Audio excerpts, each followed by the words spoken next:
আচ্ছা দেখো, আজকে আমি নবম শ্রেণীর জিওগ্রাফির তৃতীয় চ্যাপ্টারের আমি আরও একটা অঙ্ক নিয়ে চলে এসেছি, যেখানে কি বলছে দেখো, গ্রিনিচের সময় যখন বেলা 12টা, তখন নিউ ইয়র্ক এবং মুম্বাইয়ের স্থানীয় সময় কত। এবং নিউ ইয়র্কের আমার কিন্তু দ্রাঘিমার মানটা বলে দিয়েছে, এবং মুম্বাইয়ের কিন্তু আমার দ্রাঘিমার মানটা বলে দিয়েছে। তাহলে এখানে আমরা কি করব, আমরা প্রথমে মুম্বাই এবং নিউ ইয়র্কটা যেদিকে রয়েছে, একটা রয়েছে পশ্চিম দিকে এবং একটা রয়েছে পূর্ব দিকে, তাহলে পশ্চিমটা পশ্চিম দিকে রাখবো, পূর্বটা আমরা পূর্ব দিকে রাখবো। এবং এদের মিডল বরাবর আমরা কিন্তু গ্রিনিচের মানটা লিখে নেব।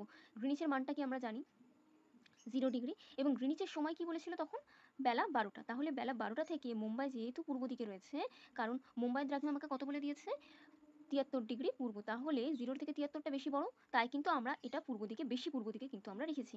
তাহলে এখানে মুম্বাইয়ের আমার সময়টা বার করতে হবে, এবং সময়টা অবভিয়াসলি গ্রিনিচ থেকে কিন্তু এগিয়ে থাকবে, কারণ কি গ্রিনিচ থেকে মুম্বাই পূর্ব দিকে রয়েছে।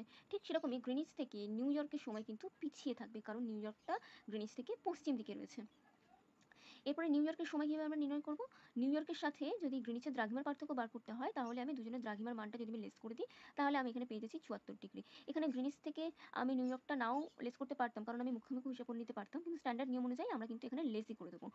আচ্ছা, এরপরে দেখো, আমরা যে দ্রাঘিমার মানটুকুনি পেলাম, সেই দ্রাঘিমার মানের উপর বেস করে কিন্তু আমরা সময়ের পার্থক্যটুকুনিও কিন্তু আমরা বার করে নিতে পারি। কারণ আমরা কি জানি, 1 ডিগ্রি দ্রাঘিমার পার্থক্যে সময়ের পার্থক্য হয় 4 মিনিট। তাহলে 74 ডিগ্রি দ্রাঘিমার পার্থক্যে আমাদের সময়ের পার্থক্য কত হবে, 4 × 74 মিনিট। দেখো এখানে আমার অ্যান্সার বার হয়েছে 296 মিনিট। তোমরা কিন্তু এখানে গুণ করে একবার দেখে নেবে।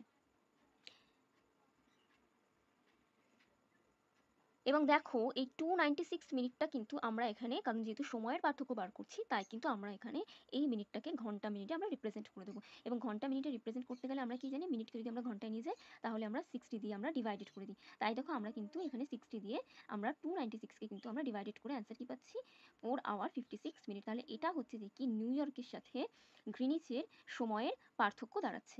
এরপরে দেখো, নিউ ইয়র্কের সময়টা কিন্তু আমি এখনো বার করিনি, আমি শুধু জানতে পেরেছি যে আমার এই ডিস্টেন্সটুকুনি কতক্ষণ। ডিস্টেন্সটা বলছে 4 আওয়ার 56 মিনিট। তাহলে গ্রিনিচের সময় যদি আমাকে দিয়ে দেয় বেলা 12টা, এবং আমি জানি এই ডিস্টেন্সটা 4 আওয়ার 56 মিনিট, তাহলে বেলা 12টা থেকে যদি আমি 4 ঘন্টা 56 মিনিট যদি আমি পিছিয়ে যাই, তাহলেই কিন্তু নিউ ইয়র্কের আমি সময়টা পেয়ে যাচ্ছি। ঠিক সেরকমই দেখো, আমি এখানে মাইনাস করে দেখিয়ে দিয়েছি, বেলা 12টা থেকে 4 ঘন্টা 56 মিনিট আমরা লেস করছি। আমার এখানে বার হচ্ছে সকাল 7টা 4 মিনিট। তোমরা মাইনাস করে দেখে নেবে তোমাদের কত হচ্ছে। আচ্ছা, এই মাইনাসের ক্ষেত্রে দেখো আমরা এখানে লিখে দিয়েছি মানে বেলা 12টা থেকে 4 আওয়ার 56 মিনিট, কিন্তু দেখো 56-এর ওপরে কি আমাদের কিছু রয়েছে, না, ফাঁকা রয়েছে।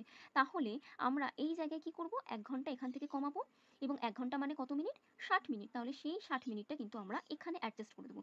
তাহলে কিন্তু খুব সহজেই আমরা বড় থেকে ছোটটা কিন্তু লেস করতে পারবো। 60 থেকে 56 যদি আমরা লেস করি, তাহলে হচ্ছে কি আমাদের দাঁড়ায় 4 মিনিট। এবং এটা যদি আমাদের 11 আওয়ার হয়ে যায়, তাহলে কিন্তু আমাদের লেস করে আমাদের বার হবে 5 6 7 8 9 10 11, 7 আওয়ার। তাই কিন্তু দেখো আমার এখানে বার হচ্ছে 7 আওয়ার 4 মিনিট। এটা হচ্ছে যে কি নিউ ইয়র্কের স্থানীয় সময়। দেখো আমি তোমাদের বোঝার জন্য একেবারে কিন্তু করেই দিলাম অঙ্কটা, ঠিক আছে, একেবারে কিন্তু আমি লেসটা করেই দিলাম এখানে, 7 আওয়ার 4 মিনিট। এরপরে দেখো, যেরকম আমরা আগেরবার কিসের স্থানীয় সময় বার করেছিলাম, নিউ ইয়র্কের, এখন আমরা কিন্তু মুম্বাই স্থানীয় সময়টা বার করব। কারণ আমাকে অ্যান্সারে কি জানতে চেয়েছিল, আমাকে অ্যান্সারে জানতে চেয়েছিল যে মুম্বাই এবং নিউ ইয়র্কের স্থানীয় সময় কত। এবার নিউ ইয়র্কটা তো আমরা বার করে নিতে পেরেছি স্থানীয় সময়, কিন্তু মুম্বাইটা তো আমরা এখনো বার করিনি, তাই আমরা নিউ ইয়র্কটা যে পদ্ধতিতে বার করেছিলাম, আমরা কিন্তু এখন মুম্বাইটাও আমরা সেই পদ্ধতিতেই বার করবো। তাহলে গ্রিনিচের সঙ্গে যদি মুম্বাইয়ের দ্রাঘিমার আমরা একটা পার্থক্য করি, মুম্বাইয়ের দ্রাঘিমা কত ছিল, 73 ডিগ্রি। আমি এখানে একটা মিস্টেক করেছিলাম, সেটা আমি কেটে দিয়েছি পরে, 73 ডিগ্রি। তাহলে 1 ডিগ্রির সময়ের পার্থক্যে, সরি, দ্রাঘিমার পার্থক্যে আমাদের সময়ের পার্থক্য কত হয় আমরা জানি, 4 মিনিট। তাহলে 73 ডিগ্রি দ্রাঘিমার পার্থক্য আমাদের সময়ের পার্থক্য কত হবে, 4 × 73। 4 × 3 = 12, 4 × 7 = 28, আর 29, 292 মিনিট। কিন্তু দেখো আমরা এখানে যেহেতু সময়ের পার্থক্য বার করছি, তাই কিন্তু আমরা এটাকে মিনিটে রাখবো না, আমরা কিন্তু এটাকে ঘন্টা মিনিটে রিপ্রেজেন্ট করতে পারবো। ঘন্টা মিনিটকে রিপ্রেজেন্ট আমরা কীভাবে করবো, মিনিটের ভ্যালুটাকে 60 দিয়ে যদি আমরা ডিভাইডেড করে দিতে পারি, তাহলে কিন্তু আমরা ঘন্টা মিনিটে রিপ্রেজেন্ট করতে পারবো। তাহলে দেখো আমরা কিন্তু এখানে 60 মিনিট মানে 60 দিয়ে যদি আমরা ডিভাইডেড করে দিই, দেখো আমার এখানে বার হয়েছে 4 আওয়ার 52 মিনিট। তাহলে মুম্বাইটা কোন দিকে ছিল, গ্রিনিচ থেকে পূর্ব দিকে ছিল। তার মানে আমরা গ্রিনিচের সময়টা জানি বেলা 12টা, এবং গ্রিনিচের সাথে মুম্বাইয়ের যে সময়ের পার্থক্য, সেটা হচ্ছে যে কি 4 ঘন্টা 52 মিনিট। তাহলে আমরা যদি মুম্বাইয়ের সময়টাকে যদি আমরা গ্রিনিচের সময়ের সাথে যদি আমরা যোগ করে দিই, তাহলেই কিন্তু আমরা মুম্বাইয়ের স্থানীয় সময়টা পেয়ে যাচ্ছি। দেখো বেলা ১২টার সাথে আমি আরও ৪ ঘন্টা এগিয়ে গেছি। কারণ কি?